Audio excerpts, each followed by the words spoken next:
Welcome home, Cojourners. I'm glad you're here for another episode.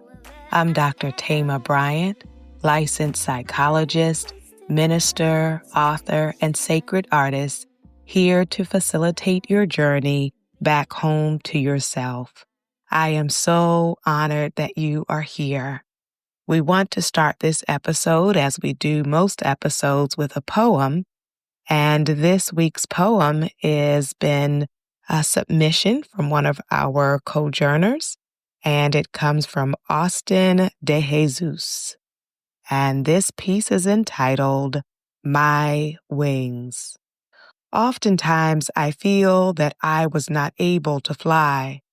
As I hear, listen, and feel that others may not approve of it, then I look to the ones who are of light. I see their glory. They help me remember my heart's song. I sing of a new song of life, that even in the haziness there is blessed reassurance. I am worthy, loved, divinely favored, in spite of what they say. I will always be God's child. We walk the earth with more love, and love I shall pursue, to relight the fire within. You are divine. We are divine. May we remember and always get free, so we can all take flight home. My home is where the heart is. I am grateful for those who have the power to listen, as music needs to be heard, and our collective hearts shall sing a symphony that will be forever felt. Yes. Oh, thank you, Austin, for sending in this piece. I really appreciate it, as it reminds us of taking flight and being free to flow in that divine love. And on today, we are going to talk about healing your inner child. Healing your inner child. So we all have childhood experiences that were disappointing, that were hurtful, that wounded us in particular ways. And so when we talk about healing our inner child, we are talking about healing those childhood wounds that persist, that continue to show up in the ways that we see ourselves, that continue to show up in our decision making, that continue to show up even in our relationships and the way we approach our working lives and our health. All of those journeys can be connected to our early experiences. And when we have not healed, addressed, recognized those wounds, they can continue to bleed on and devastate the various aspects of our adult years.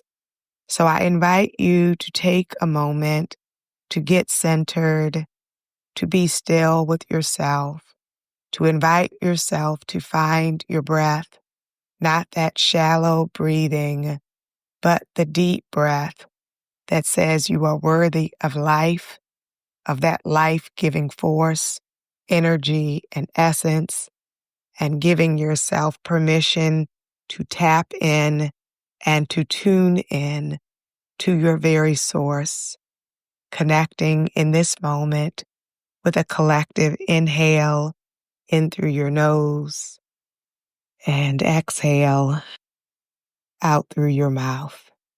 So as we begin thinking about healing the inner child, I want to invite you to first start to acknowledge your past emotional wounds, to reflect and consider the experiences, the events, the statements, the silences that were hurtful in the moment. And for some of you, you can connect the dots and really visualize the way those wounds have hurt you in your current day reality. And so a part of healing my inner child is acknowledging and recognizing the ways in which life has not always been easy for me. Sometimes as adults, we forget about the difficulties of childhood and we can idealize it and romanticize it. But the truth is, you face some difficulties in your childhood years, in your adolescent years. For some of you, there were even difficulties prenatally, that perhaps even during your mother's pregnancy, there was stress and strain, difficulty. For some, there was also abuse and lack, scarcity or poverty. And so, whatever that looked like for you over the course of your development, to take sacred pause and to consider the significant events that you are aware of. There are some experiences that are so early that you may not recognize or remember the details, but then there are those events that you are aware of. And so we acknowledge those difficulties, whether it was abandonment or abuse or neglect or rejection or tension or drama or conflict, as you consider the tapestry of your early years, to really take stock of those moments, and for some extended moments that really shaped you, that affected you. And some of you may even say that shattered your heart or broke your heart, broke your spirit, broke your confidence. So we recognize those as a way of understanding ourselves, of getting a sense of the truth, which is there is a reason you show up in the ways in which you show up. There are some experiences that have shaped your expectations and your self-esteem and your insecurity and anxiety. And so we reflect and we remember, just as our poem on today called for us to remember. So we can remember the glorious moments, the good moments, the beautiful moments, and we can also remember the painful moments, the hurtful experiences, so we can see ourselves in our totality. In addition to remembering, a part of healing your inner child is giving yourself permission to feel your feelings, to actually allow yourself to feel the grief, the disappointment, the outrage, the anxiety, the insecurity, the worries that you had from a very tender age, from a young age. And so you can allow yourself to feel that, to both remember what you felt at the time, and then to also create space for what you feel now. So some of those emotions will be the same, that how you felt about it in the moment is how you continue to think about it. And sometimes what you are feeling may be different. It may be that at the time you didn't recognize the gravity or the seriousness of what was happening. And now as an adult, you can see it more clearly, and that brings some different emotions. Or perhaps at the time you felt a lot of shame and humiliation. But now as you look at yourself with more maturity and perspective and insight, you may, instead of feeling shame, feel compassion for your inner child, compassion for yourself, for these various points of survival as you were going through those valley experiences. And then we want to really appreciate our emotions and let ourselves know that it is understandable that we have felt what we have felt, right? So if you have carried a lot of anger, to be able to see that with an understanding, with a compassion. If you have carried a lot of grief or insecurity, to be able to give yourself understanding, acceptance, compassion. And so instead of judging ourselves harshly for what we have felt, instead we can respond with compassion and with acceptance, with tenderness and with gentleness. And then as we begin to acknowledge the ways in which we feel and have felt, we also want to shift our messaging in terms of how we have thought about ourselves and thought about our past. So you may be quick to criticize yourself. You may be very judgmental or harsh with yourself. And so a part of me healing my inner child is thinking of myself with more kindness, with more positivity, with more love, with more patience, with more understanding. And so what are the negative ways you have thought about yourself, and recognizing that those negative thoughts have often kept you stuck and kept you in a place of being punished, being cut off from your possibility. So instead, we want to come from a place of affirmation and validation. When you replay those moments of difficulty, are you able to see your strengths?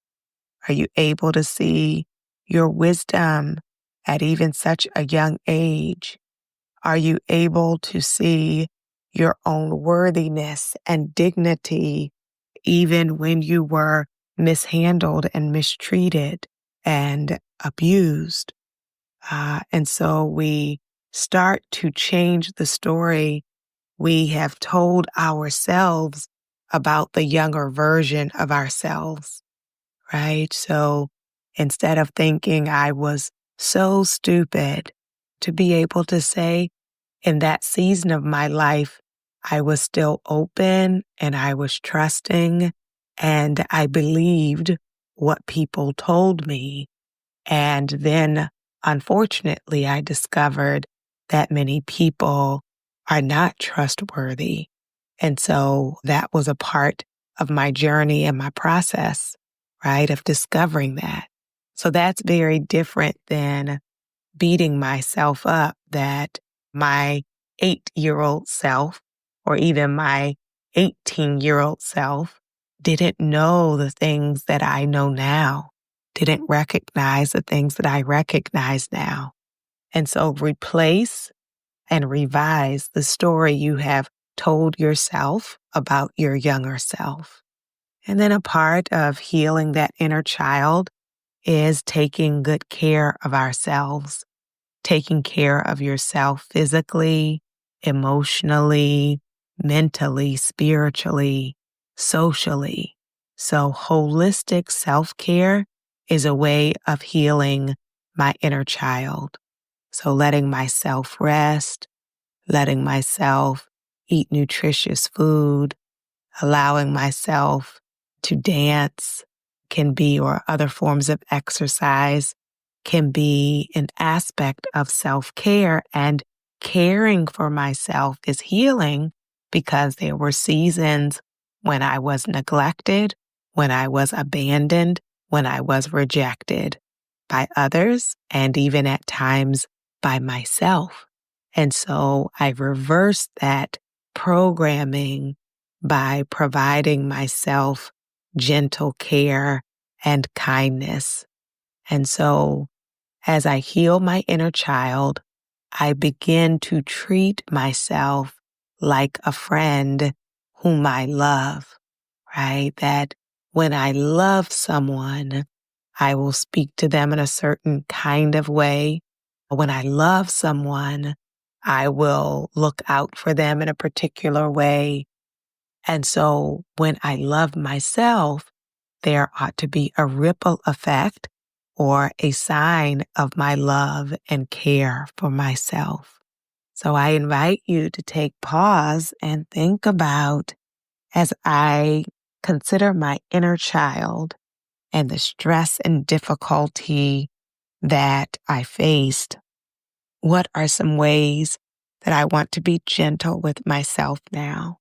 How do I want to change the way I speak about myself or think about myself? And then another aspect of healing the inner child is remembering the hobbies or activities or interests that you used to enjoy as a child. What were some treats or some things that would excite you that you have become so busy and so serious as an adult that you've lost sight of those activities of joy, those joy bringers. And so I want to stretch into reconnecting with the things that brought the younger version of me joy, and to explore and experiment to see if there is still joy for me in those activities, whether that is blowing bubbles, whether that is cuddling with a pet, whether that is playing at the beach, whatever that looks like for you, to lay in the grass or lay in the snow, to be able to engage with the things that used to bring me joy. Another way of connecting with your inner child and healing your inner child is, if you have access to them, to look at pictures of your younger self and then spend some time meditating, reflecting on the journey, and giving your inner child gratitude for the ways in which they have survived, the ways in which you have survived. And so we can reflect and meditate and journal as a way of reconnecting with those earlier versions of ourselves. Another important way to heal your inner child is to play. Oh, we have so many responsibilities, so many burdens, so many sources of stress. And so I invite you to consider, when was the last time you played? When was the last time you had fun? When is the last time you were spontaneous? When is the last time you enjoyed yourself? And so to make it a priority, a point of importance, that I'm going to add more play to my life. And then as you're doing that, to also consider, I heal my inner child by being very intentional about who I give access to and who does not have access to me. So it is a way of providing care and protection of my inner child for me to be selective about who is in my space and who is not allowed in my space. So I invite you to honor your inner child enough to be thoughtful about choosing to spend time with people who are encouraging, who are caring, who are understanding, who are patient, who are loving. To choose to spend time with people who help you to feel safe, to help you to relax, to help you to be comfortable being yourself. And those healthy relationships are healing to us. For every moment of devastation, we can meet that rupture with these healing, loving adulthood connections and relationships. I then would like to invite you to consider writing a letter to your inner child. What are the things that you needed to hear that you never heard as a child, or you didn't hear them very much, or they did not feel sincere? And so to write that letter to your younger self, letting yourself know that they deserved goodness, that they deserve safety, that they deserved care, that they are sacred, that they are worthy of being honored, that they were worthy then and they are still worthy. I wonder what you will write to yourself and perhaps read it out loud so that you can actually hear it and receive it at the heart level. And then finally, I want to tell you, healing your inner child requires patience. It has taken many years of difficulty that created the wounds or the ways in which you think and act now. And so to heal that and to reverse that takes more than a moment. It is not just a thought of, oh, I want to think more positively or I want to break these negative cycles. So we have the thought, but then it is a journey.